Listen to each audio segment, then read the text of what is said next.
काँग्रेस नेते राहुल गांधी यांच्या या विधानसभा निवडणुकीमध्ये महाराष्ट्रात विक्रमी सभा घेण्याचं नियोजन काँग्रेसने आखलेलं आहे।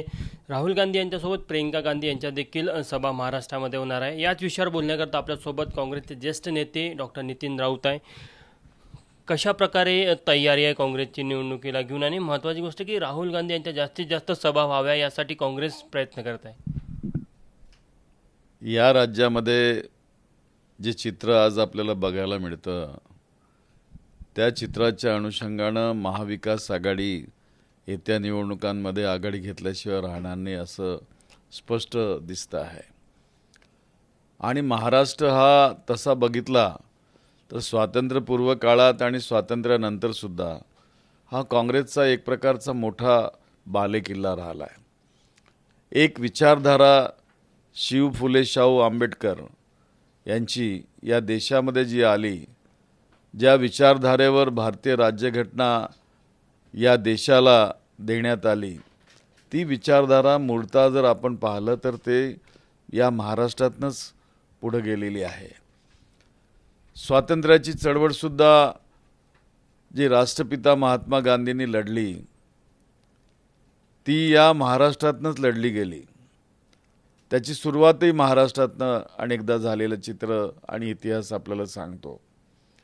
अशा वेळेला साहजिक आहे की काँग्रेस पक्षाच्या नेतृत्वाला या राज्याबद्दलचा आदर असावा, आणि म्हणूनच आमचे नेते आणि देशाचे विरोधी पक्ष नेते सन्माननीय खासदार श्री राहुल गांधीजी यांना असं वाटतं की हा आपला महाराष्ट्र आहे, या महाराष्ट्राला विजयी करण्यासाठी मला जे काही करावं लागणार ती माझी करण्याची तयारी आहे।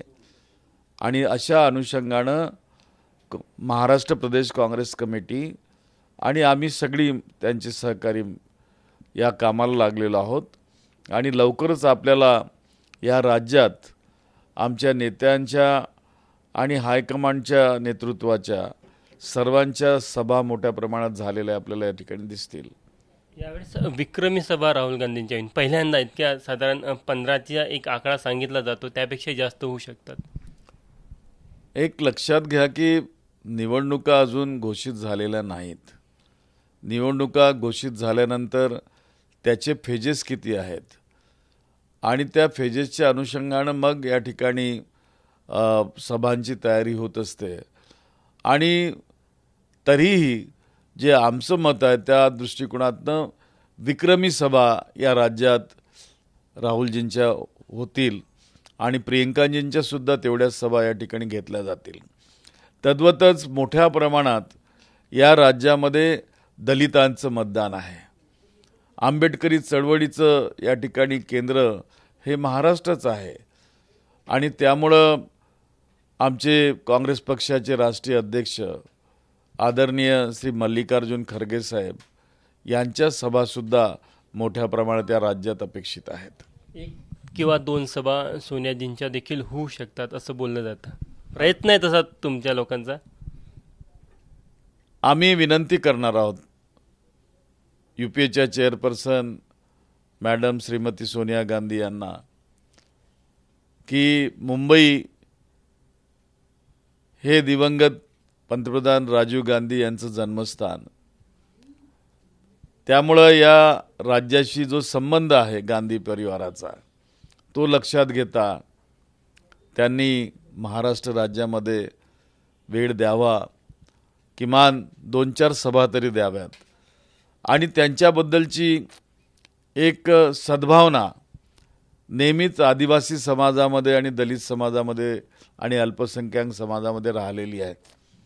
निश्चितच मला विश्वास आहे या ठिकाणी प्रदेश काँग्रेसच्या वतीनं की श्रीमती सोनिया गांधी आमच्या विनंतीचा सन्मान करतील। गांधी कुटुंबाच्या सदस्यातील सभा झाल्या तर कसा प्रभाव पडतो निवडणुकीवर, मतदारांवर त्या सभांचा? गांधी कुटुंबांचं जे योगदान आहे भारताच्या स्वातंत्र्य लढ्यात आणि तदनंतर स्वातंत्र्योपरांत या देशामध्ये जे गांधी कुटुंबियांनी आपल्या जीवाचं रान करून या देशाला स्वतःचे प्राण अर्पण देखील केलेले आहेत. मग श्रीमती इंदिरा गांधी यांची हत्या असो किंवा श्री राजीव गांधी यांची हत्या असो, त्यांनी बलिदानच दिलं शेवटी या देशाला. आणि पंडित जवाहरलाल नेहरू अहमदनगरच्या जेलमध्ये सुद्धा राहिले त्या ठिकाणी. ते एक संबंध जो असतो, एक धागा, तो या राज्याशी जुळलेला आहे. आणि त्यामुळं गांधी कुटुंबांच्या विषयीचा जो सन्मान,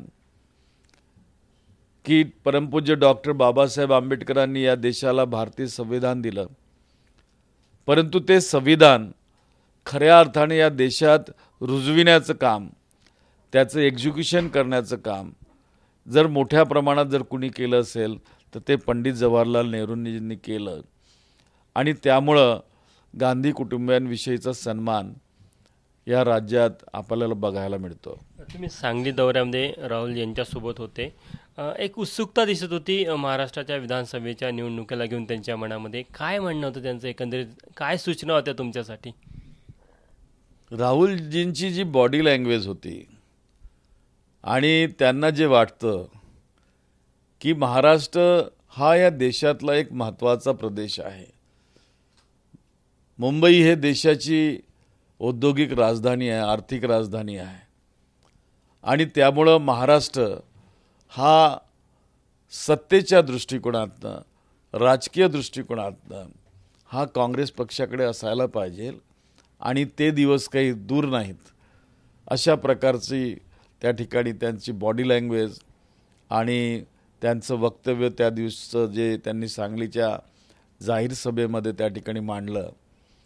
आणि सगळ्यात महत्त्वाचं म्हणजे की त्यांनी महाराष्ट्रात पदार्पण करत असताना आपले सहकारी जे लोकसभेत निवडून आलेले होते ते सदस्य, त्यांचा अचानक मृत्यू झाला म्हणून नांदेडला जातात, त्यांच्या घरी जाऊन सांत्वना भेट देतात.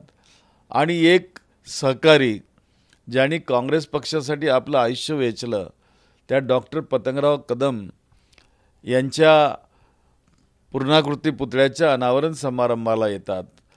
हा फार महत्त्वाचा धागा एका कार्यकर्त्याचा, एका नेत्याचा आपल्या वरिष्ठ नेतृत्वाशी जुडलेला त्या ठिकाणी बघायला मिळाला. त्यामुळे निश्चितच सर्वांना आनंद वाटेल त्यांच्या दौऱ्याविषयी. तर हे होते डॉक्टर नितीन राऊत. कॅमेरामॅन व्यंकटेश नायडूसह तुषार कोहळे, ABP माझा, नागपूर. ABP माझा, उघडा डोळे बघा नीट.